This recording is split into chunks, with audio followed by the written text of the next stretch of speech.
తెలంగాణలో ఎమ్మెల్యే కోట ఎమ్మెల్సీ ఎన్నికలు ఏకగ్రీవం అయ్యాయి. 5 స్థానాలకు గాను 5గురు అభ్యర్థులే నామినేషన్లు దాఖలు చేశారు. ఉపసంహరణ గడువు కూడా ముగియటంతో అభ్యర్థులకు ఆర్ఓ ఎమ్మెల్సీగా ధృవీకరణ పత్రాన్ని అందజేశారు. విజయశాంతి, అద్దంకి దయాకర్, శంకర్ నాయక్ ధృవీకరణ పత్రాన్ని అందుకున్నారు. ఈ కార్యక్రమానికి డిప్యూటీ సీఎం భట్టి విక్రమార్క, పలువురు మంత్రులు, ఎమ్మెల్యేలు హాజరయ్యారు.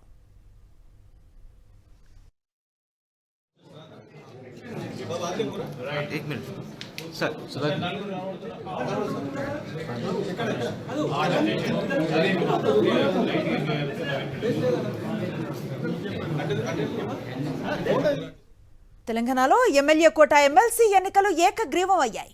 5 స్థానాలకు గాను 5గురు అభ్యర్థులే నామినేషన్లు దాఖలు చేశారు.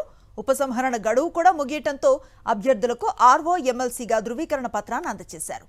విజయశాంతి, అద్దంకి దయాకర్, శంకర్ నాయక్ ధృవీకరణ పత్రాన్ని అందుకున్నారు. ఈ కార్యక్రమానికి డిప్యూటీ సీఎం భట్టి విక్రమార్క, పలువురు మంత్రులు, ఎమ్మెల్యేలు హాజరయ్యారు.